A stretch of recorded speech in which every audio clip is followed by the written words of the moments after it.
ভারত নিয়ন্ত্রিত জম্মু ও কাশ্মীর ইস্যু নিয়ে জাতিসংঘের সাধারণ পরিষদের অধিবেশনে পাকিস্তানের প্রধানমন্ত্রী শাহবাজ শরীফ করা মন্তব্য করায় তার পাল্টা প্রতিবাদ জানিয়েছে নয়াদিল্লি।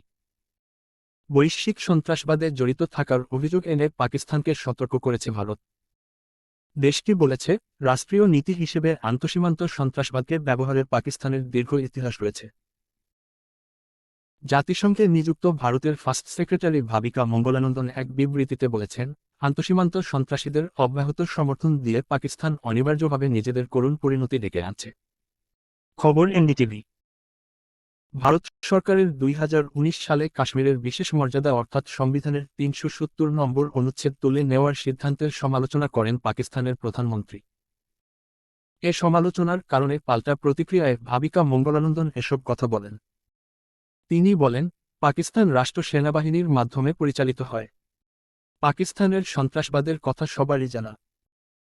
যে দেশে মাদকের কারবার চলে তাদের কি করে সাহস হয় বিশ্বের সবচেয়ে বড় গণতান্ত্রিক দেশ ভারতকে নিয়ে সমালোচনা করার। তিনি আরও বলেন, পাকিস্তানের আসল চিত্র সবারই জানা। উদাহরণ হিসেবে 2001 সালে ভারতীয় সংসদে হামলা ও 2008 সালে পাকিস্তান ভিত্তিক সন্ত্রাসী গোষ্ঠী দ্বারা মুম্বাই হামলার কথা তুলে ধরেন তিনি। বিজেপি কেন বারবার বাংলাদেশিদের টার্গেট করে?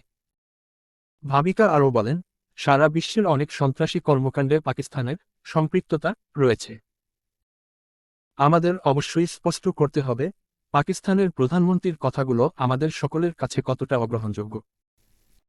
আমরা জানি, পাকিস্তান আরও মিথ্যা দিয়ে সত্যের মোকাবিলা করতে চাইবে। এসবের পুনরাবৃত্তিতে কিছুই পরিবর্তন হবে না। আমাদের অবস্থান পরিষ্কার, কোনো কিছুর পুনরাবৃত্তির প্রয়োজন নেই। এর আগে শুক্রবার 27 আগস্ট জাতিসংঘের সাধারণ পরিষদে পাকিস্তানের প্রধানমন্ত্রী শাহবাজ শরীফ বলেন, নয়াদিল্লি নিয়ন্ত্রণরেখা অতিক্রম করে আজাদ কাশ্মীর দখলের হুমকি দিচ্ছে। এ ঘটনায় ভারতকে কঠোর সতর্কবার্তা দিয়ে শাহবাজ শরীফ বলেন, আমি স্পষ্ট করে বলতে চাই যে কোনো ভারতীয় আগ্রাসনের বিরুদ্ধে সবচেয়ে কঠোর পদক্ষেপ নেবে পাকিস্তান।